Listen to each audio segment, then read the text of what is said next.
সুপ্রিয় দর্শক, সবাইকে স্বাগত জানাচ্ছি আওয়ার ডেমোক্রেসি অনুষ্ঠানে। আমি হাবিব রহমান আছি আপনাদের সাথে। অনুষ্ঠানটি সরাসরি সম্প্রচারিত হচ্ছে নিউ ইয়র্ক স্টুডিও থেকে। আজকের আলোচনার একটি বড় অংশ জুড়ে থাকবে যুক্তরাষ্ট্র, আমেরিকা, ইসরায়েল এবং ইরানের মধ্যে যে যুদ্ধ বেঁধে গেছে, যুদ্ধ চলছে এবং তার দ্রুত উত্তেজনা প্রতিদিন বাড়ছে। এই সংঘাত নিয়ে আলোচনাটা থাকবে একটি বড় অংশ জুড়ে।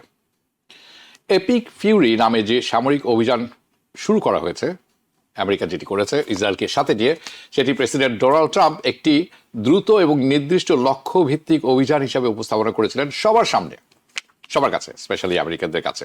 হি has to sell it, right? এর লক্ষ্য ছিল, তেহরানে প্রতিটি যুদ্ধের একটি লক্ষ্য থাকে। It has to be a subject, it has to be objective. কি ছিল এই যুদ্ধের লক্ষ্য? উনি বলেছেন, লক্ষ্য হচ্ছে তেহরানের শাসক পরিবর্তন করা, চেঞ্জ অব রিজিম। ইরানের আর কি আছে তার? ইরানের পারমাণবিক কর্মসূচি বন্ধ করতে হবে, কারণ তারা যে কোনো সময় পারমাণবিক শক্তির অর্জন করে ফেলবে। এটি হবে পৃথিবীর জন্য একটি হুমকির বিপদের কারণ, হুমকির কারণ। ইরানের পারমাণবিক কর্মসূচি বন্ধ করতে হবে চিরতরের জন্য, এবং তাদের দীর্ঘ পাল্লার ব্যালিস্টিক ক্ষেপণাস্ত্র কর্মসূচি ধ্বংস করতে হবে। কিন্তু যুদ্ধ শুরুর কয়েকদিনের মধ্যেই পরিস্থিতি অনেক বেশি জটিল হয়ে যায় এবং হয়ে উঠছে।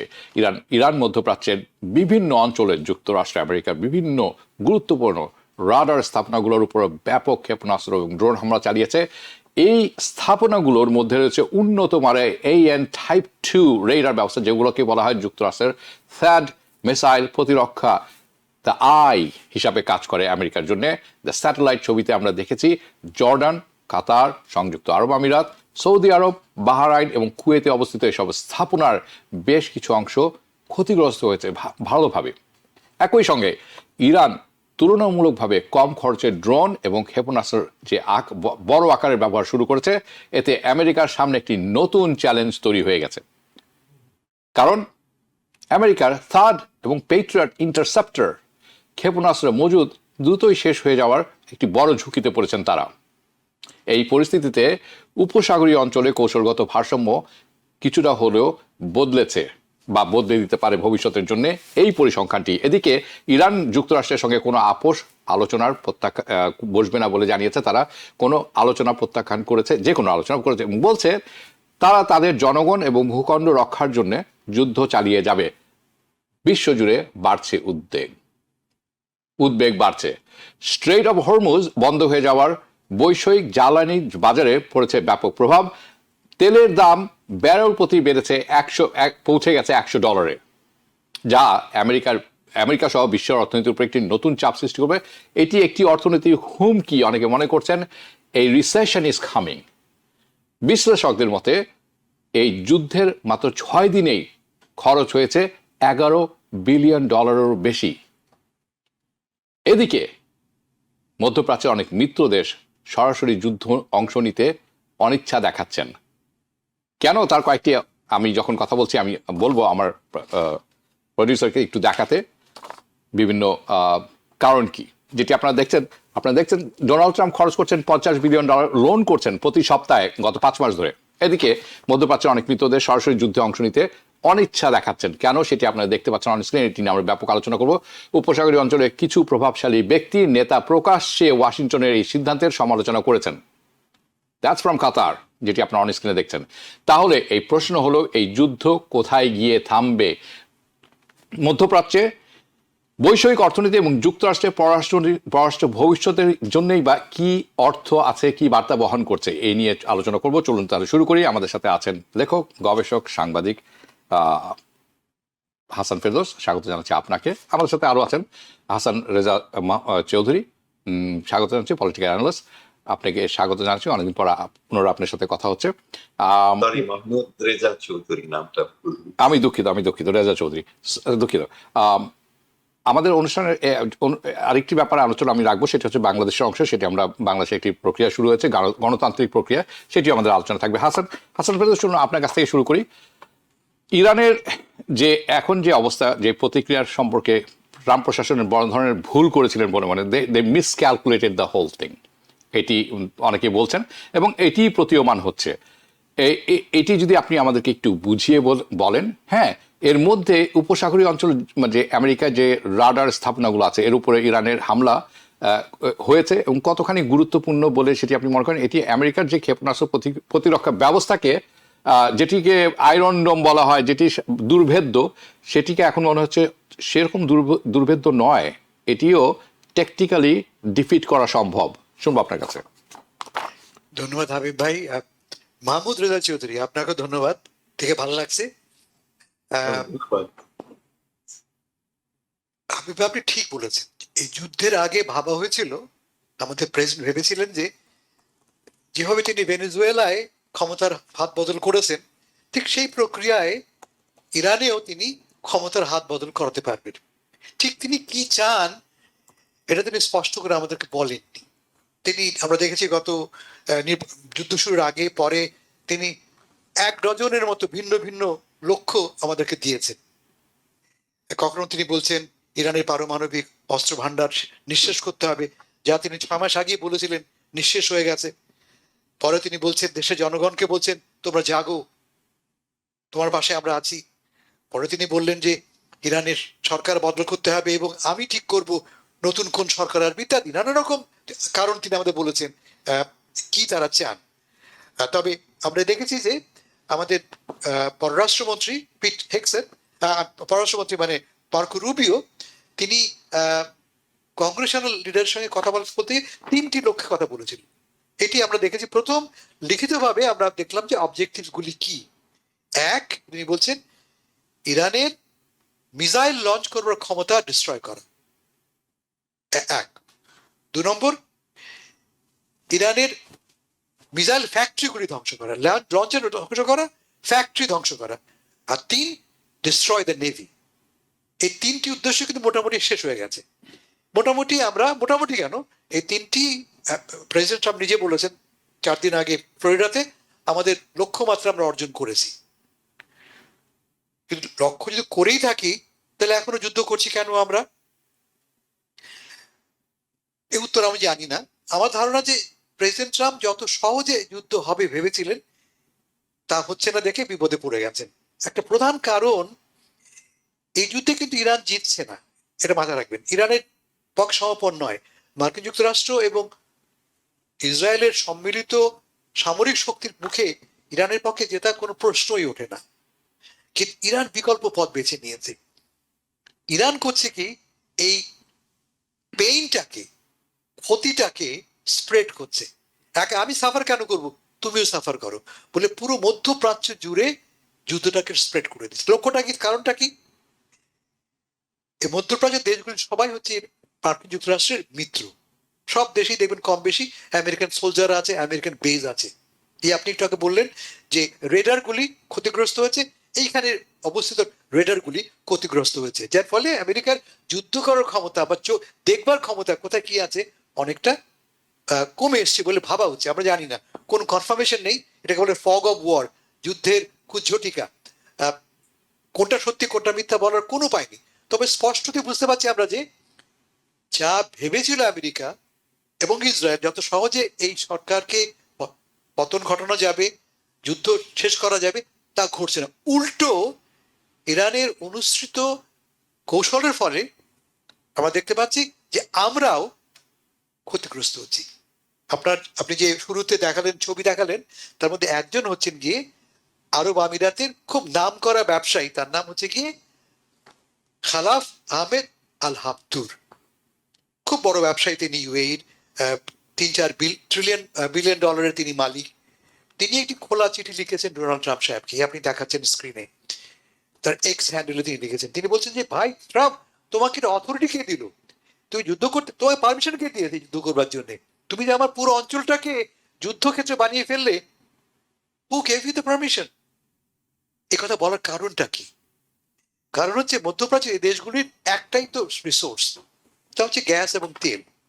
এবং খুব এর ওপেন ফিল্ড, খুব সহজে কিন্তু গ্যাস তেল ভান্ডারকে আপনি আক্রমণ করতে পারেন ড্রোন দিয়ে। একটা ড্রোনের দাম 10 থেকে 20,000 টাকা, ডলার। তাই দিয়ে আপনি লিটারেলি মধ্যপ্রাচ্যের প্রতিটি অয়েল ফিল্ড এবং গ্যাস ফিল্ডকে আপনি অকেজো করে ফুললি অথবা পার্শিয়ালি করে দিতে পারেন আপনি। এখন এই দেশগুলির প্রধান শক্তি যদি বন্ধ হয়ে যায়, এরা তো মরবেই। আর তেল বন্ধ হওয়া মানেটা কি? আমরাও মরবো। যে সমস্ত দেশ এদের তেলের কারণে তেলের উপর নির্ভর করে, যেমন ধরো চীন, ভারত, আমরা মনে করা যায়, বা বিশ্বের বিপুল সংখ্যক দেশ নির্ভর করে এদের কাছ থেকে পাঠানো তেল গ্যাস থেকে। এখন অলরেডি জানি আমরা, কি কাতার বলে দিয়েছে, ভাই আমি I can keep my commitments, আমি যে গ্যাস তোমাকে দেবো বলেছিলাম আমি দিতে পারছি না। সৌদি আরব তার তেল উৎপাদন কমিয়ে দিয়েছে, এবং অ্যাজ এ রেজাল্ট আমরা দেখতে পাচ্ছি কি তেলের দাম $100 হয়ে গেছে। আজকে এই সর্বশেষ দেখলাম $100 ক্রস করেছে। ইরান বলছে যদি যুদ্ধ তুমি কন্টিনিউ করো তোমার মতো করে, এই তেলের দাম 150 কি $200 পর্যন্ত হতে পারে। আমেরিকা প্ল্যান করছে খার্ক দ্বীপ আক্রমণ করবে। খার্ক আমেরিকার প্রধান, ইরানের প্রধান টার্মিনাল, তেল রপ্তানি টার্মিনাল আক্রমণ দখল করার প্ল্যান করছে তারা। তাই যদি তুমি করো, আমি পুরো মধ্যপ্রাচ্যে গ্যাস উৎপাদন, তেল উৎপাদন বন্ধ করে দেবো। গো হ্যাড ডু ইট। আমি দেখো আমি কি করতে পারি। এই যে পলিসি তারা গ্রহণ করেছে, যেটা আগে বললাম, পেইনটাকে স্প্রেড করার, তার ফল দাঁড়িয়েছে এই যে এক, যুদ্ধের ব্যয় অসম্ভব বেড়ে গেছে। আপনি একটু আগে বললেন প্রথম সপ্তাহে ব্যয় হয়েছে $11 থেকে $12 বিলিয়ন, পেন্টাগন স্বীকার করছে। মূল প্রকৃত খরচ হয়তো আরো বেশি। তার চেয়ে বড় কথা, এই যুদ্ধের ফলে যে মানবিক ক্ষয়ক্ষতি হচ্ছে, আমেরিকার 8 জন সৈন্য নিহত হয়েছে, 150 জন সৈন্য আহত হয়েছে, এটা আমেরিকান পক্ষ থেকে বলা হয়েছে। ইরানে, উপসাগরের দেশগুলিতে, লেবাননে কত লোক মারা গেছে আমরা জানিও না আমরা। রাইট। ফলে এই ক্ষয়ক্ষতিটা কি ব্যাপক, প্রতিদিন আমরা দেখতে পাচ্ছি ক্ষয়ক্ষতিটা বাড়ছে। আমরা তো শুধু টাকার কথা বলছি আমরা, কিন্তু হিউম্যান পেইন, হিউম্যান সাফারিং, তার কি হবে? রাইট। ফলে এই যুদ্ধ যত দ্রুত সম্ভবপর শেষ করতে হবে, কিন্তু যুদ্ধ শেষ করার কোনো অফ র্যাম্প নেই। আপনি শেষ করবেন কি করে? এই অফ র্যাম্প খোঁজার এখন সময় এসছে। হ্যাঁ, অর্থাৎ অফ র্যাম্প তো খুব ভদ্রভাবে বলছেন আপনি, যেটা পালানোর একটা পথ খুঁজতে হবে, সেটা সেটা আমেরিকাকে খুঁজতে হবে। কারণ এই পালানোর পথটা দেখতে পাচ্ছেন না, আপনি দেখতে পাচ্ছেন না, আমরাও দেখতে পাচ্ছি না, এবং স্বাভাবিকভাবেই প্রেসিডেন্ট ট্রাম্পও দেখতে পাচ্ছেন না। কারণ আপনি যেটি প্রথমে বলেছিলেন যে উনি মনে করেছিলেন ইরান হচ্ছে ভেনেজুয়েলা, যাবেন খোমেনিকে তুলে নিয়ে আসবেন এবং খেল খতম, এরকম একটি ব্যাপার। কিন্তু নিজের পছন্দের লোককে বসাবেন সেখানে, নিজের পছন্দের লোককে বসাবেন আর ওখান থেকে ধরে নিয়ে এসে অপদস্থ করবেন এখানে। বাট শুরুতে আপনি বলেছেন মিসক্যালকুলেশন করেছেন। Iran is not Venezuela. Iran হাজার বছরের সভ্যতায় গড়া একটি দেশ। আরেকটি ব্যাপার, সেটা গত 50 বছর ধরে তাদের উপরে কিন্তু স্যাংশন দেয়া আছে, তারা কিন্তু ব্যবসা করতে পারছে না কোনো কিছু করে। তারপর যে রেজিলিয়েন্ট তারা এই কয়েকদিন দেখালেন, সেটি কিন্তু প্রশংসনীয়। কোনো যুদ্ধই প্রশংসনীয় নয়। প্রশংসনীয় কেন? নিজের দেশকে এবং নিজের ভূখণ্ডকে রক্ষার জন্য যে পথ বেছে নিতে হয়, শক্ত পথ, সেটি তারা দেখাচ্ছেন। This is not good for America and the west, by the way. West is always been the bad. তাদের কলোনিয়াল মেন্টালিটি কখনো যায়নি।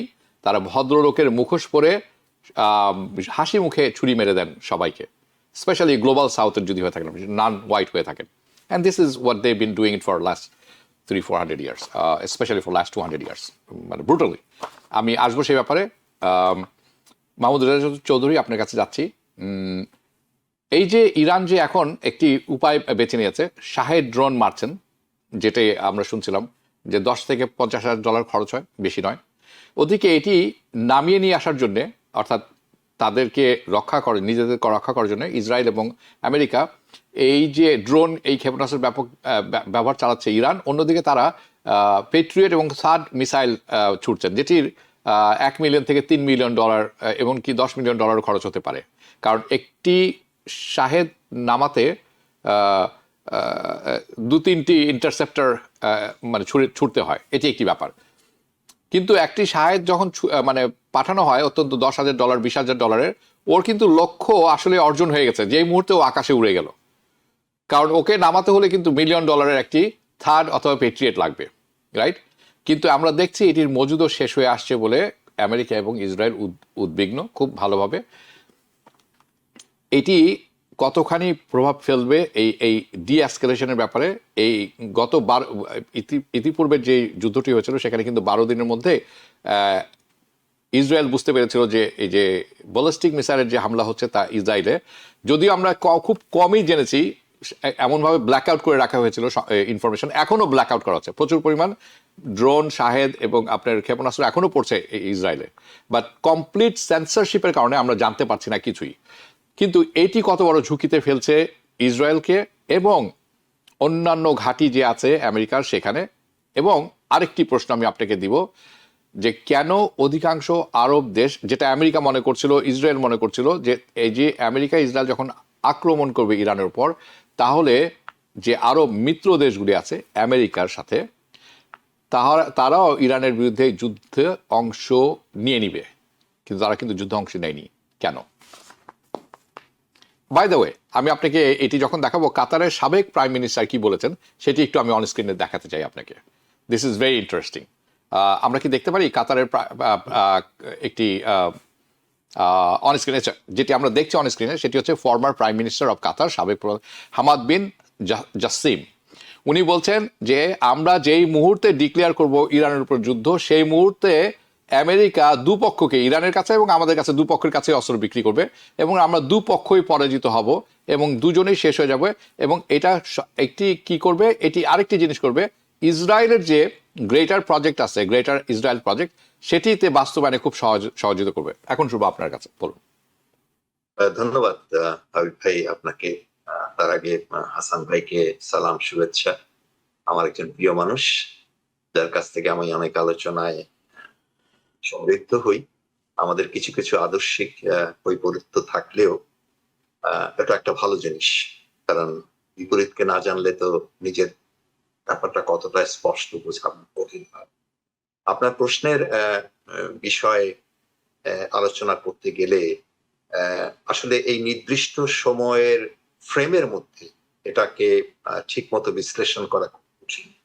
তো যেটা এইভাবে শুরু করতে চাই যে আমরা যদি মনে করি যে এই যুদ্ধে যুক্তরাষ্ট্র এবং ইসরায়েল জিতে যাবে, ইরান হেরে যাবে, বা ইরান জিতে যাবে, দুই বড় শক্তি দ্বারা হেরে যাবে, দুটোই হয়তো আমাদের একটু ভুল ধারণা। কারণ যুদ্ধেতে কখনো কেউ আসলে জেতে না, সবাই হারে এক এক। কেউ তার সম্পদে হারে, কেউ তার মানবিকতায় হারে, কেউ তার দম্ভে হারে, কেউ তার আগ্রাসনে হারে, আসলে জেতে না। জেতার কিছু নাই যুদ্ধতে, জেতার কিছু নাই। একটা দৃশ্য তো আমরা দেখি, অমুকে জিতলো তমুকে জিতলো, কিন্তু জেতার সংজ্ঞাটা কি, এটার ব্যাপারে আমাদের একটু যদি আমরা আরো ডিপে যাই, তাহলে দেখবো আসলে we lose in the war, in any kind of war. Second world war থেকে শুরু করে তারও আগে যতগুলো যুদ্ধ পৃথিবীতে হয়েছে, সবটাই কিন্তু আসলে যুদ্ধে দুই পক্ষই হয়, in greater sense. এখন মধ্যপ্রাচ্যের যে সমস্ত, যে এই যে আপনার কাতারের যার কথা আপনি শোনালেন, এক্স প্রাইম মিনিস্টার, তার যে বক্তব্য, সে বক্তব্য অত্যন্ত যুক্তিপূর্ণ। যে এখন যদি এরকম হয় যে মধ্যপ্রাচ্যের সাহায্য চাচ্ছে আমেরিকা এবং সেখানে তারা মধ্যপ্রাচ্য দেখছে যে তারা ক্ষতিগ্রস্ত হচ্ছে ইরান দ্বারা, তখন তারা তাদের কাছ থেকে, আমেরিকার কাছ থেকে সাহায্য হিসেবে অস্ত্র আরো কিনবে।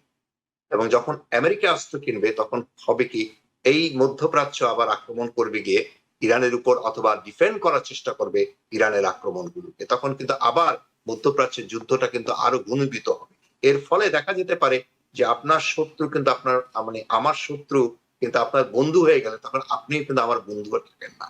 তখন দেখা যাবে যে এই মধ্যপ্রাচ্যের রাষ্ট্রগুলো এখন পর্যন্ত আপনার যেভাবে মনে করছে যে আমেরিকা তার বন্ধু রাষ্ট্র বা আমেরিকার তার দরকার, তার একটা মূল কারণ যে ওখানে কিন্তু গণতন্ত্র। তার মূল কারণ হচ্ছে ওখানে যে রাজতন্ত্র, ওখানে যে ধনিকতন্ত্র, যেটাই বলি না কেন, ওখানে যে আমিরতন্ত্র, যে বাদশাহী তন্ত্র বজায় আছে, সেটাকে বজায় রাখছে আমেরিকা নিজে, তার স্বার্থে। কারণ ওখানে গণতন্ত্র হলে অন্যরকম হয়। আমেরিকা নিজেও কিন্তু, হাসান ভাই আরো ভালো বলতে পারবেন, উনি দীর্ঘদিন ইউনাইটেড নেশনসে কাজ করেছেন, ওনার অভিজ্ঞতা আরো বেশি মনে করি। পৃথিবীর কোন দেশটি কিন্তু গণতন্ত্র বলতে যে জিনিসটা আমরা মানে একাডেমিক্যালি জানি, বুঝি এবং কালচারালি যেটাকে আমরা বুঝি, সেটা কিন্তু পৃথিবীর কোথাও নেই। সবখানে আছে এক ধরনের স্বৈরতন্ত্র, এক ধরনের রাজতন্ত্র, এক ধরনের ব্যক্তিতন্ত্র, কোথাও কিন্তু এর বাইরেও নেই। এটা যদি আপনি দেখেন, সবখানে কিন্তু ব্যক্তি দ্বারা দল পরিচিত হয়, দল দ্বারা ব্যক্তি খুব কমই পরিচিত হয়। এখন বর্তমান আমেরিকাতে যে জিনিসটা দেখছেন, সেটাও কিন্তু ওই ডোনাল্ড ট্রাম্পকে দ্বারাই আমেরিকার সবকিছুকে বোঝানো হচ্ছে। ডোনাল্ড ট্রাম্পকে দ্বারাই রিপাবলিকান বোঝানো হচ্ছে। রিপাবলিকানের কোনো একজন প্রতিনিধি হিসাবে ডোনাল্ড ট্রাম্পকে যতটা বোঝানো হচ্ছে তার চেয়ে বেশি বোঝানো হচ্ছে যে Donald Trump is representing the so-called Republican party. তো এখন যে এই যে একক ব্যক্তিতন্ত্রের যে ভূমিকা পৃথিবীর সব দেশে, আপনি ইসরায়েলও তাই, নেতানিয়াহু মানে ইসরায়েল মানে না নেতানিয়াহু, রাশিয়াতেও তাই, পুতিন মানে হচ্ছে রাশিয়া মানে পুতিন না, এরকম সব জায়গায়। এবং ইরানেও যে আপনার খোমেনি শাসন, এই শাসনটা কিন্তু মানবতা বিরোধী বা মানুষের মৌলিক অধিকারের অনেক ব্যাপারে সংশয়, প্রশ্ন এবং চ্যালেঞ্জ করার জন্য ইরান নিজেও তারাও কিন্তু তারা একটা গণতান্ত্রিক রাষ্ট্র হিসেবে তাদেরকে বলা যায় না। আপাতত একটা একটা একটা সাপোর্ট হয়তো জনগণের সেখানে আছে অন্যান্য কারণে, কিন্তু সেটাও গণতান্ত্রিক রাষ্ট্র না। এই সব জায়গাতে সবসময় দেখা যাচ্ছে যুদ্ধটা আসলে কোনো ধরনের শান্তি আনে না, কোনো ধরনের সমস্যার সমাধান করে না। এখন আমেরিকার যেটা হাসান ভাই বলছেন যে আমেরিকার উদ্দেশ্য হচ্ছে, আপনি দেখছেন ভেনেজুয়েলার প্রেসিডেন্টকে তুলে নিয়ে আসলো। এটাকে ওই যে সেদিন আমি একটা আলোচনা শুনছিলাম সিনেটে, আপনাকে প্রশ্ন করা মানে আপনার অ্যাটর্নি জেনারেলকে প্রশ্ন করা হয়েছে, তো এবং আপনার এফবিআই চিফকে প্রশ্ন করা হয়েছে, তোমার দেশে বা আমার দেশে যদি প্রেসিডেন্টকে কেউ তুলে নিয়ে যায়, আমার দেশে যদি আমাকে কেউ আগে আক্রমণ করে, তাহলে সেই জিনিসটাকে আমি কি হিসাবে দেব, এবং ইরান কিভাবে সে দিচ্ছে। ইরান তো আক্রমণ করেনি, আপনি দেখতে পারেন, আমার মনে হয়, যতটুকু মনে হয় আমি ঠিক, হাসান ভাই ভুল হলে আমাকে শুদ্ধ করে দিতে পারেন, হাবিব ভাই আমাকে শুদ্ধ করে দিতে পারে, এখন পর্যন্ত আমেরিকাকে কোনো কান্ট্রি অ্যাটাক করে নাই, আমেরিকা প্রতিটা কান্ট্রিকে অ্যাটাক করছে। আপনি সেটা সেকেন্ড ওয়ার্ল্ড কে দেখেন বা তারপরের দিকে, সবসময় আমেরিকা অ্যাটাক করে। আপনি আমেরিকাকে আগ্রাসী বলবেন না, সে যুদ্ধবাজ বলবেন না, তার পক্ষ তার শর্ত দ্বারা সে বিশ্ব চালাতে চাবে। এবং যেমন ইরান এসে এখন কি চাচ্ছে, রেজা শাহ পাহলভির ছেলেকে সে যাচ্ছে, যেমন সে তো বলেছে আমার পছন্দের লোক হতে হবে। কেন ভাই, একটা স্বাধীন সার্বভৌম রাষ্ট্রে আপনার পছন্দের who are you? You are nobody in Iran. সো আপনি কেন বলবেন যে আপনার পছন্দের লোক হতে হবে? আপনি সন্ত্রাসী নম্বর 1, আপনাকে অস্বীকার করার কোনো উপায় নাই। ডাকাতের সাথে যদি আপনি মনে করেন আরেকটা ছোট ডাকাতকে আপনি যদি যুদ্ধ করতে পাঠান, দুইজনই তো ডাকাত। ইরানে ওনা যে খামেনি প্রশাসন, তারাও ডাকাতি করতেছে এক অর্থে, এবং আমেরিকা তো করতেছে, ইসরায়েল তো আছে, এরা তো ওয়ার্ল্ড রেকগনাইজড ডাকাত। এই অবস্থায় আমি মনে করি যে মধ্যপ্রাচ্যের এই আজকের এই সংকটের মধ্যে যে একটা জটিলতা তৈরি হয়েছে, এই জটিলতায় স্ট্র্যাটেজিক্যালিও আমেরিকা খুব বেশি দিন টিকতে পারবে কিনা এই ব্যাপারে একটা সন্দেহ। ধন্যবাদ আপনাকে। ভালো বলছেন আপনি। ইরানের ব্যাপারে বলছেন, হ্যাঁ, ইরানের ব্যাপারে অনেক রিজার্ভেশন আছে অনেকেরই, কিন্তু সেই রকমই ছিল কিন্তু তালেবানদের ব্যাপারে আফগানিস্তানে। সেই তালেবানদেরকে থাকতে দেওয়া হবে না, মানবতা বিরোধী, এই সেই অনেক কিছু, কিন্তু সেই তালেবানকেই ফেরত আনলো। কিন্তু কে আনলো? আমেরিকাই আনলো। আলোচনার মধ্যে it's very contradictory, it's hypocritical at best. তারা জানেন যে কেন এই হিপোক্রিসিটা করছেন। দ্য হেজামনি, সাম্রাজ্যবাদের বিস্তার এবং অন্যান্য দেশের সম্পদ লুণ্ঠন, এটাই তাদের উদ্দেশ্য। Anyway, it's shameless for the West, it's shameless. Hasan Ferdous, আপনি কিছুক্ষণ আগে যে কথাটি, যার কথাটি উল্লেখ করলেন, খালাফ আহমেদ আল হাফতুর, মধ্যপ্রাচ্যের একজন ধনকুবের, এবং মধ্যপ্রাচ্য বলতে ইউএই বেসিকলি, এবং ইউএইর এইরকম একটি বড়সড় ধনকুবের এরকম প্রকাশ্যে এসে এরকম একটি কথা বলবেন যে তোমাকে এই পারমিশন দিল কে? আমাদের পক্ষে তুমি যুদ্ধে নেমে পড়লা, তোমার এই পারমিশন দিল কে? অবিশ্বাস্য কথা, কিন্তু মানে অবিশ্বাস্য। কিছুদিন আগে যদি কেউ বলতো এই কথা হয়তো বেরই হতো না, ওখানকার যে শেখ জায়েদ আছেন তাকে হয়তো কোথাও লুকিয়ে ফেলতেন, মানে প্রশ্ন উঠে না এটা, কিন্তু এটা বের হয়েছে, এটা আলোচনা হচ্ছে। আপনি যখন আমার সাথে শেয়ার করলেন, I saw it on TRT world, এটা কিন্তু 2.8 মিলিয়ন বার মানে মানুষ ভিউ পড়েছেন। So that's a huge statement. কিন্তু আমি আপনাকে আরেকটি দেখাবো। লিন্ডজি গ্রাহাম বলছেন একটি কথা, যে আমরা যদি দেখি অনেক সময় উনি বলছেন যে আমেরিকার এম্বাসি খালি করতে হচ্ছে রিয়াদ থেকে, কেন? মানে সৌদি আরব যুদ্ধে জড়াচ্ছে না, উস্কানি দেওয়ার কথাবার্তা। So we know Lindsey Graham is an idiot and he is a Christian Zionist, and I mean, I have to stop there because I don't want to put myself in jeopardy. Okay, now Hassan Firdaus, আমি আপনার কাছে শুনবো, কিন্তু আপনি আমি একটু ফিরত যেতে চাই। খালাফ আহমেদ আল হাফতুরের লেখাটি অনেক বড়। আমি আমি এই অনুষ্ঠান যখন যাবে এই লিঙ্কটি আমি দিয়ে দিয়েছি। হাসান ফেরদৌস, আপনাকে অসংখ্য ধন্যবাদ আমার সাথে শেয়ার করার জন্য। এখানে শেষের অংশে, একেবারে শেষে এসে ওই খালাফ আহমেদ আল হাফতুর বলেছেন, true leadership is not measured by war decision, but by wisdom, respect to others, and pushing towards achieving peace. And if these initiatives were launched in a name of peace, then we have the right to demand full transparency and clear accountability. এখানে শেষ করেছেন উনি, right? এই অংশটা আমি আপনার কাছে শুনবো। অনেকে বলবেন যে ওটা প্রথম অংশটা আপনার কাছে শুনেছি আমরা, এই অংশটি অত্যন্ত গুরুত্বপূর্ণ। এবং আমরা এখন যে ভিডিও ক্লিপটি দেখলাম মিডল ইস্ট আই থেকে প্রকাশিত হয়, আমার কাছে কেন জানি মনে হচ্ছে এই যুদ্ধটি it's reshaping Middle East relationship among the Arabs and Persians, among the Arabs also. আপনি কি মনে করেন? আমি ভাই, এই চিঠিটি খুব গুরুত্বপূর্ণ এই কারণে যে চিঠিটি আসছে এমন একজন লোকের কাছ থেকে যিনি প্রেসিডেন্ট ট্রাম্পের একজন ব্যক্তিগত বন্ধু। আল হাফতুর এবং ট্রাম্প 2016 সালে প্ল্যান করেছিলেন তিনি ইউএইতে ট্রাম্প টাওয়ার বানাবেন। জি। এবং আল হাফতুর চিঠি লিখে, পত্রিকায় কলাম লিখে ট্রাম্পের প্রেসিডেন্সির পক্ষে এন্ডোর্স করেছিলেন। জি। বলেছেন হি ইজ এ গ্রেট ডুয়ার, এটা হাফতুরের বক্তব্য। উনি দুটি কথা বলছেন। এক তো বললাম উনি তোমাকে পারমিশন কে দিয়েছে আমাদের নামে যুদ্ধ করার।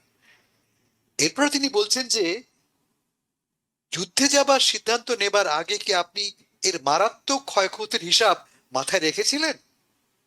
এ কথাকে আপনি বিবেচনায় করেছিলেন যে এই যুদ্ধ বিস্তৃত হলে সবার আগে পুড়ে মরবে উপসাগরের দেশগুলি, মানে আমরা। এই অঞ্চলের জনগণের একথা জিজ্ঞাসা করার পুরো অধিকার রয়েছে। যুদ্ধটা কি আপনার একার সিদ্ধান্ত, নাকি নেতানিয়াহু ও তার সরকারের চাপে আপনি করেছেন? Very significant. যুদ্ধটাকে আপনি করার ডিসিশন নিয়েছেন, নাকি পেছন থেকে চাপ দিচ্ছে আপনাকে ইসরায়েল? শেষে উনি বলছেন, যেটা আপনি উল্লেখ করলেন, তার বোর্ড অফ পিস নিয়ে। আপনারা জানেন মধ্যপ্রাচ্যে, গাজাতে এবং বিশ্বজুড়ে শান্তি আনবার জন্য president Trump board of piece করেছেন। বোর্ড অফ পিস ঘোষণার 2 দিন পরে তিনি ইরান আক্রমণ করছেন। একদিকে তিনি শান্তির দেবতা, অন্যদিকে সেই চুক্তির কালি শুকোনোর আগেই দেখতে পাচ্ছি আমরা ইরানে বোমা পড়ছে। ইরান কিছুই করেনি, কিন্তু ইরান একটা হুমকি আমেরিকার জন্য, আমি মেনে নিচ্ছি, কিন্তু ইরান আশু হুমকি নয়। যেমন ধরা যাক, বলা হয়েছিল যে ইরানের ব্যালিস্টিক মিসাইল প্রোগ্রাম আছে, শিওর আছে, কিন্তু সেই প্রোগ্রামের রেঞ্জ কত? বড়জোর 2000 কিলোমিটার। কখনই তো আমেরিকা পর্যন্ত পৌঁছবে না। এবং শুধু তাই না, রুবিও নিজে বলেছেন যে এই ব্যালিস্টিক মিসাইল ডেভেলপ করা যেতে পারে, কিন্তু ইট উইল টেক 8.5 years। আরো 8.5 বছর পরে এই প্রোগ্রাম আমেরিকা পর্যন্ত পৌঁছতে পারবে। By the way, Mahmud Chowdhury বলেছেন যে আমেরিকা আক্রান্ত হয়েছে। যেমন ধরা যাক পার্ল হারবার, ঠিক আছে, second Pearl Harbor, good example. আরেকটা হতে পারে 9/11 হতে পারে, আরেকটা 9/11 গুড এক্সাম্পল। হয়নি তা না। এনিওয়ে, তো আসলে এই চিঠি থেকে বোঝা যাচ্ছে যে আরব দেশগুলি, উপসাগরীয় দেশগুলি, তারা রক্তাক্ত হয়েছে। দে আর ব্লিডিং। কেমন আমরা বলি দুবাই বলি, কাতার বলি, দোহা বলি, কি বুঝি আমরা? ওয়েসিস। এটা একটা মরুভূমির মধ্যে একটা উদ্যান। সেখানে শান শকত আছে, আনন্দ আছে, সুখ আছে, এবং আছে নিরাপত্তা। আমেরিকান সোলজারও বসে আছে আপনাকে নিরাপদ রাখবার জন্য। Safe haven. Exactly, safe haven. সেই সেফ হেভেনে ছোট্ট একটা ড্রোন ছুড়ে আপনি আমার জীবনকে তছনছ করে দিতে পারেন। রাইট। ছোট্ট একটা ড্রোন দিয়ে আপনি আমাদের যা হচ্ছে এখন, যে ইমেজ তৈরি করেছিলাম আমরা, এখন ইনভেস্ট করবে না কেন? করবে এখানে।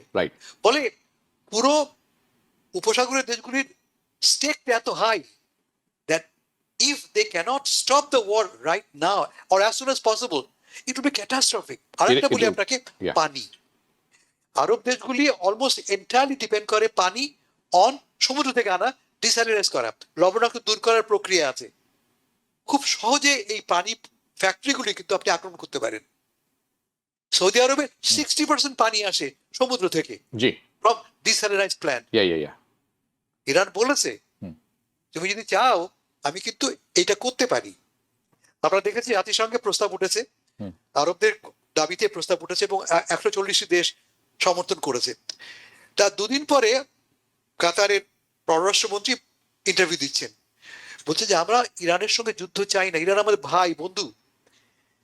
প্রস্তাবটা হচ্ছে কি আমাদের কমন রেজিস্ট্যান্স প্রস্তাব, আপত্তির প্রস্তাব, কিন্তু আমরা যুদ্ধ করব না, আমরা ইরানের সঙ্গে যুদ্ধ করব না। এবং আপনারাও জানেন ইরানের প্রেসিডেন্ট টেলিভিশন পর্দায় এসে ক্ষমাও চেয়েছেন, দুঃখ প্রকাশ করেছেন যে ভাই তুমি আমার লক্ষ্য নাও, আমার আক্রমণ লক্ষ্য তুমি নাও, তোমার দেশে বসে যারা একটু আগে বললাম রেডারের কথা বললাম, সামরিক বাহিনীর কথা বললাম, তাদের দিকে টার্গেট করছি আমরা। ও ভালো কথা। এই কথার মধ্যে একটি কথা যে আমার মনে হয় জেনে থাকা উচিত, এটি গত পরশুর কথা অথবা গতকালকের দিনের কথা। সৌদি আরব এবং ইরানের মধ্যে একটি সমঝোতা হয়েছে। সৌদি আরবের কোনো স্থাপনাগার অর্থাৎ অয়েল রিফাইনারিতে পানি দিয়াতে ইরান কোনো ক্ষেপণাস্ত্র ছুড়বে না, এবং সৌদি আরব বলেছে তাদের ল্যান্ড তারা ব্যবহার করতে দিবে না আমেরিকান সৈন্যদের ইরান আক্রমণের জন্য। এবং এটা মধ্যস্থতা করেছে Pakistan, by the way. This is very interesting. So আপনি যদি এখানে একটু আমাদের মানে কিছু বলতে চান, আমি একটু আরেকটা কথা বলতে ভুলে গেছি, হচ্ছে এই আল হাফতুরের যে চিঠি, তার একটা অন্য সিগনিফিকেন্স আছে। তা হচ্ছে এই যে এটা জানাচ্ছে ফিনান্সিয়াল টাইমস, তারা কি বলছে যে আরব দেশগুলি মার্কিন যুক্তরাষ্ট্রে প্রায় $2 ট্রিলিয়ন ইনভেস্ট করেছে। তাদের যে সোভারেন ওয়েলথ ফান্ড আছে, সেই সোভারেন ওয়েলথ ফান্ডের প্রায় $2 ট্রিলিয়ন। এবং আমরা জানতে পেরেছি, ফিনান্সিয়াল টাইম জানাচ্ছে, ওয়াল স্ট্রিট জানাচ্ছে যে এরা কথা বলা শুরু করেছে যে টাকাটা আমরা উইথড্র করব। ক্যান ইউ ইমাজিন, যদি মধ্যপ্রাচ্যের দেশগুলি তাদের এই $2 ট্রিলিয়ন বা তার অংশ উইথড্র করে, তাহলে আমেরিকার ইকোনমি তো তাসের ঘরের মধ্যে ভেঙে পড়বে। $2 ট্রিলিয়ন, যার ভিত্তিতে আমরা এই সাম্রাজ্য গড়ে তুলেছি। এবং পত্রিকা বলছে, ফিনান্সিয়াল টাইম বলছে যে এই চুক্তিতে শর্ত দেয়া আছে যে সংকট মুহূর্তে প্রয়োজন বোধ হলে আমরা we can renegotiate the terms of agreement. So that's it's underway. আর আপনি যেটা বললেন সৌদি আরব এবং ইরানের সঙ্গে যে নতুন বন্দোবস্ত, ইরান নিজেই কিন্তু বলেছে, যেটা বললাম, তুমি আমার লক্ষ্য নাও, সৌদি আরব তুমি আমার লক্ষ্য নাও, বাহরাইন তুমি আমার লক্ষ্য নাও, আমার লক্ষ্য তোমার এখানে যে নেভাল বেজ আছে, তোমার এখানে সামরিক যা কিনা আমাকে আক্রমণ করে, আমি আক্রান্ত হচ্ছি, এটা একটা আর অলিখিত বক্তব্য, যেটা আমি একটুকে বললাম, যদি আমি খুব সহজে ড্রোন দিয়ে তোমার ইকোনমিকে আমি ডিস্টেবিলাইজ করতে পারি, তাহলে তোমার বাঁচার পথটা বাকিটা বুঝে নাও, বাকিটা বুঝে নাও। Absolutely right. আর আপনি পাকিস্তানের কথা বলেন, পাকিস্তান একটা বড় বিপদে পড়েছে। বিপদে কি রকম? They have a pact with Saudi. Exactly. এবং প্যাক্টটা কি? অনেকটা নেটোর মতো। যদি আমি আক্রান্ত হই, তুমি আক্রান্ত, ধরে নিব তুমি আক্রান্ত, আমাকে সাহায্য করবে। এখন যদি সৌদি বলে ভাই আমি তো আক্রান্ত হয়েছি, now give me nuclear protection, Saudi Iran Pakistan কি করবে? পাকিস্তানের একটা বড় অংশ হচ্ছে শিয়া।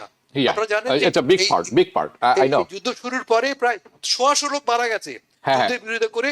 ইসলামাবাদের এমবেসির সামনে বিক্ষোভের সময় প্রায় 130 জন লোক মারা গেছে।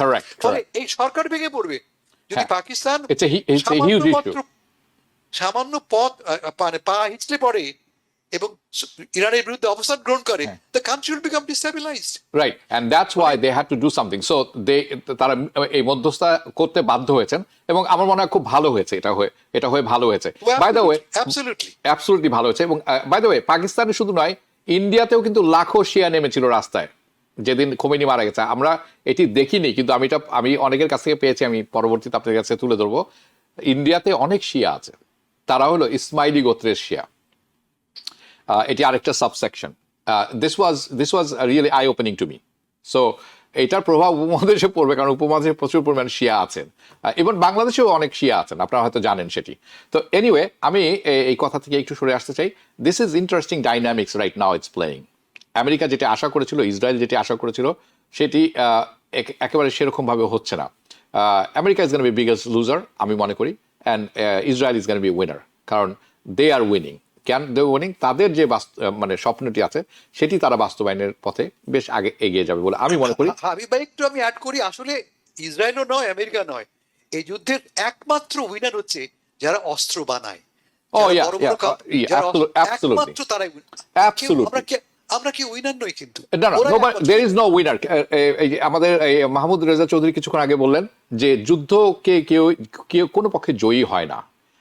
সবচেয়ে বড় পরাজয় হয় মানবতার, সবচেয়ে বড় পরাজয় মানুষের যুদ্ধে পরাজয়। জয় হবে একমাত্র those who make bombs. Right. তো এখন রেইথিয়েন, ব্ল্যাক রক যারা আছে তারা সবচেয়ে বই বেশি পয়সা বানাচ্ছে। হ্যাঁ, এবং আর কারা পয়সা বানাচ্ছে সবচেয়ে বেশি? যারা মানুষের উপরে গোয়েন্দাগিরির নজর রাখছেন। না, এই প্লাস যারা তেলের ব্যবসা করে, আমাদের ট্রাম্প সাহেব কি বলেছেন, হ্যাঁ হ্যাঁ, ভালো অফকোর্স। তো যুদ্ধ হচ্ছে, আপনি তেলের দাম বাড়ছে, we are making money. We are making money, but it's you ওইটা মেকিং কি? মানি, সাধারণ মানুষ নয়। এক্স্যাক্টলি। হাসান ফেরদৌস, রেজা চৌধুরী আর Habib Rahman is not making. তারপরও আমাদেরও তো মধ্যে বিভিন্ন মানে ইনকামের ভেদাভেদ আছে।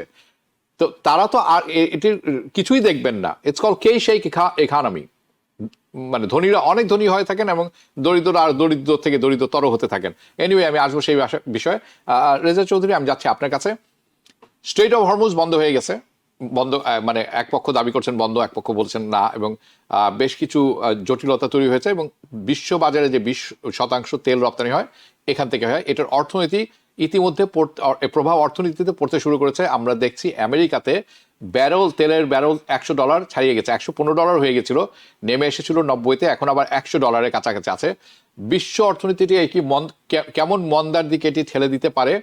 এবং শুধু আমেরিকা নয়, আমেরিকাতে যদি মন্দা আসে সেটি বিশ্ব ইকোনমিতে তার ছাপ পড়তে বাধ্য, রাইট? এবং এই যে স্ট্রেট অফ হরমুজ বন্ধ করে দিলেন, এটা কিন্তু আমেরিকা বলছিল যে এটা সম্ভব নয়, এটা কেউ করতে পারবে না, আমরা এটা খোলা রাখবো। গতকাল সকালে আমি দেখলাম প্রেসিডেন্ট ট্রাম্প তার পক্ষ থেকে একটি স্টেটমেন্ট দেওয়া হয়েছিল যে তারা কয়েকটি তেল ট্যাঙ্কারকে আমেরিকান নেভি এসকর্ট করে নিয়ে এসেছেন। কিন্তু কথাটি পরে যখন জানা গেল সত্য নয়, তারা পরে বলেছেন এটা ভুল বশততে ছাপা হয়েছে। অর্থাৎ এটিও সত্য নয়, যার কারণে স্টক মার্কেট খুব উঠে গিয়েছিল। যখন সত্যটা বের হয়ে আসলো, স্টক মার্কেট মুখ থুবড়ে পড়লো। হাউ ডু ইউ সি এই জ্বালানি তেলের দাম যে $100 পৌঁছলো, এর প্রভাব আপনি কিভাবে দেখেন? বিশ্ব অর্থনীতি, আমেরিকার অর্থনীতিতে মন্দার দিকে আমরা কতখানি ঝুঁকির মুখে আছি? ধন্যবাদ হাবিব। আপনার প্রশ্নের উত্তর দেওয়ার আগে আমি একটু হাসান ভাইয়ের কাছ থেকে আমার নিজের জানাটাকে একটু শুধরে নেব। সেটা হচ্ছে, বলা হয়েছে পল হারবার আক্রমণ হয়েছিল, 9/11-এ আমেরিকা আক্রান্ত হয়েছিল। তার আগের ইতিহাসটা, পল হারবার আক্রমণ হওয়ার আগে আমেরিকার অবস্থানটা কি ছিল? সেটা কি আমেরিকা আক্রান্ত হওয়ার আগে তারা নির্দোষ ছিল কিনা? আর দ্বিতীয়ত 9/11-এর ঘটনাটা ওকে, আমাদের হাতে কিন্তু সময় কম। হ্যাঁ, আচ্ছা, এখন আপনার প্রশ্ন এটা যে আসলে আমরা তেলের উপর ভাসছি। এখন তো প্রযুক্তি বলেন, যাই বলেন না কেন, অর্থনীতি বলেন, মূল চালিকা শক্তি তেল। এর পিছনে একটা তেল ভীষণ রকম আপনার ইম্পর্টেন্ট ফ্যাক্টর। আপনি যদি দেখেন বাংলাদেশের দিকেও যদি তাকান, প্রচুর লাইন, অনেক তেল গ্যাস যেখানে পাম্পিং করা হয় সেখানে বন্ধ রাখা হয়েছে, এবং সেখানেও একটা বিরাট সংকট সৃষ্টি হবে খুব নিকট ভবিষ্যতে। অলরেডি তেলের দাম আন্তর্জাতিক বাজারে $100 প্লাস হয়ে গেছে পার ব্যারেল। তো এই পার ব্যারেল যদি 100 প্লাস হয়, এবং তার যদি আপনি করেন 15 পয়সা, 20 পয়সা বা 25 পয়সাও যদি আপনার বেশি আসে পার গ্যালনে এখানে রিটেইলে, তাহলে কিন্তু সেটা একটা বড় খরচ। আপনি দেখবেন যে আমরা যদি গাড়িতে তেল ভরতে চাই এখানে, যেখানে দেখা যায় $2.45 পার গ্যালন, আবার যদি পাশে দেখি না ওটাতে $2.40 পার গ্যালন, আমরা $2.40 দিকে যাই। তার মানে ওখানে কিন্তু 5 সেন্ট কিন্তু ম্যাটার করে। আমরা হয়তো চট করে বুঝতে পারি না 5 সেন্ট আর কি দিয়ে দিই, কিন্তু না, ওখানে 5 সেন্টও ম্যাটার করে। এই যে ক্রাইসিসটা আগামীতে আসছে, যেটা মনে হচ্ছে যে হারে যুদ্ধ চলছে, যে হারে দুই পক্ষে আতঙ্ক সৃষ্টি হচ্ছে, হরমুজ চ্যানেলকে যেভাবে আপনার ব্যবহার করা হচ্ছে, যে যেভাবে পাশে মানে পাচ্ছে, সেই প্রেক্ষিতে তেলের দাম ভবিষ্যতে আরো বাড়বে, এবং এর প্রতিক্রিয়াটা বিশ্ববাজারে অত্যন্ত নেগেটিভ হইতে পড়বে, এবং তার ফলে সাধারণ জনগণ যারা আমরা জেল পাচ্ছি তাদের পক্ষেও আমাদের জীবনযাপনে এই ধরেন গ্রোসারি দ্রব্যাদির দাম বাড়বে, আপনার গাড়ি ঘোড়ার দাম বাড়বে, আপনার প্লেনে চড়ার দাম বাড়বে, সবকিছু বেড়ে যাবে। এর ফলে অর্থনীতিটার যে সচ্ছলতা ছিল গত কয়েক বছর, সেই সচ্ছলতাটা চট করে নেমে যাবার প্রচন্ড আশঙ্কা দেখছি। সচ্ছলতা মানে you are talking about Trump and family or নাকি সাধারণ মানুষ? মানে ট্রাম্প এন্ড ফ্যামিলি তো আছে, তারা তো ধরাছোঁয়ার Look, বাইরে, it's কিন্তু a joke. সাধারণ মানুষ সাধারণ মানুষের সচ্ছলতা কিছুটা হলেও ছিল, হ্যাঁ এটা ট্রু। সেটাই বলছি। ট্রাম্প এন্ড ফ্যামিলি কখনোই কেয়ার করেনি, তারা ওই No. পর্যায়েই পড়ে না। মানে তারা কেনে, এটি তেল একটি কেনে। বাতুলতা যে Trump- তারা তাদের Trump- কষ্ট করতে হবে। ট্রাম্প কি তেল কিনে? I don't know. তেল তার তাই কিনা? He doesn't buy anything, but he sells a lot of things. You know, it's true. I know what I mean. Okay, আমি আরেকটি ব্যাপারে যাব, কিন্তু এই ব্যাপারে যাওয়ার আগে আরেকটি ভিডিও ক্লিপ আছে, এটি দেখাবো আমরা। হাসান ফেরদৌস, আমি আপনার মনে থাকার কথা, গত সপ্তাহে যখন আমরা অনুষ্ঠানটি করেছিলাম আপনি ছিলেন সেখানে, আপনি বলেছিলেন যে আমেরিকা অনেকভাবে চেষ্টা করছে ইরানকে ভেঙে ফেলার, তার একটি হচ্ছে জাতিগত দ্বিধায় এবং দ্বন্দ্বে ফেলা, তার অন্যতম একটি অস্ত্র হবে কুর্দিস্তানের লোক ব্যবহার করা, কুর্দিদের ব্যবহার করা। আমেরিকা বেশ সুন্দর করে একটা ঐতিহ্যগতভাবেই এই আরব জোট তৈরি করেছিলেন, সেটি Qatar, Oman, Bahrain, Gulf, UAE, Saudi Arabia, এ নিয়ে একটি জোট তৈরি করেছিলেন। এটি এই জোটটি কি এখন তাদের কি বিভিন্ন রকম সন্দেহ, আমরা প্রকাশ্যে তারা কথা বলা শুরু করেছেন, যেটি unheard of in the past, এমনভাবে এটি কি আপনি মনে করেন কৌশলগতভাবে দীর্ঘমেয়াদী প্রভাব পড়ে গেল সেখানে? আমি ভাই খুব তো স্পষ্ট, তা হচ্ছে যে আরব দেশগুলি দেখতে পাচ্ছে যে আমেরিকা আমাকে প্রোটেক্ট করছে না, প্রোটেক্ট করছে কাকে? ইসরায়েলকে। Yeah. আমেরিকার একটাই লক্ষ্য, ইসরায়েলের স্বার্থ রক্ষা করা, কারণ আমেরিকার স্বার্থ, ইসরায়েলের স্বার্থ অভিন্ন। এই যুদ্ধটা সবচেয়ে ক্ষতি করবে কাদের? মধ্যপ্রাচ্যের আরব দেশগুলির, জি, এই কাতার, ইউএই, সৌদি আরব, যাদেরকে আমরা বলতাম ওয়েসিস অফ পিস। এখন দেখতে পাচ্ছি না, একটা সামান্য ড্রোন দিয়ে এই দেশটাকে আমি আই ক্যান ডিস্টেবিলাইজ ইট, এবং আমেরিকা আমাকে হেল্প করতে পারছে না। আর একটা কথা আপনাকে বলি, সময় হয়তো আপনার নেই, খুব একটা হবে না। ডোনাল্ড ট্রাম্প সাহেবের মধ্যপ্রাচ্য স্ট্র্যাটেজির সেন্ট্রাল ফোকাস হচ্ছে সৌদি আরবের সাথে ইসরায়েলের বন্ধুত্ব, yeah. সৌদি আরবকে সাথে সম্পর্ক নর্মালাইজেশন। Right. আপনারা জানেন ট্রাম্প সাহেবের আমন্ত্রণে এমবিএস সাহেব, মানে মোহাম্মদ বিন সালমান ওয়াশিংটনে এসেছিলেন, এবং বিশাল আয়োজন করে তাকে $600 বিলিয়ন প্রজেক্ট তারা অ্যানাউন্স করেছেন। আমি আপনাকে বলছি, একটা টাকাও কিন্তু আসেনি, রাইট, এসে কমিটমেন্ট, yeah. কমিট তারা করেছে। কিন্তু সঙ্গে সঙ্গে তারা কি বলেছে, এমবিএস ওই অনুষ্ঠানেই বলেছে, যতক্ষণ না প্যালেস্টিনিয়ানদের একটি concrete pathway to freedom, to statehood না পাচ্ছি আমরা, ততক্ষণ পর্যন্ত আমি কোনো কমিট করব না। তার মানে পুরো, এবং সঙ্গে সঙ্গে ইসরায়েল কি বলেছে যে নো ওয়ে। ইসরায়েলের প্রধানমন্ত্রী নেতানিয়াহু বলেছেন তিনি কোনোভাবেই প্যালেস্টিনিয়ান স্টেট সমর্থন করেন না। তাহলে কি দাঁড়ালো? সৌদি আরব বলছে না, বলছে না। সো ট্রাম্প সাহেবের যে grand strategy has completely fallen apart, completely fallen apart. ফলে প্রায় প্রতিটি ক্ষেত্রে, প্রতিটি লক্ষ্যমাত্রা অর্জনে এই প্রশাসন ব্যর্থ হচ্ছে। তার চেয়ে বড় কথা, ট্রাম্প সাহেবের ব্যক্তিগত ক্ষতি হচ্ছে জানেন? মিড টার্ম, এ নিয়ে কথা বলিনি আমরা।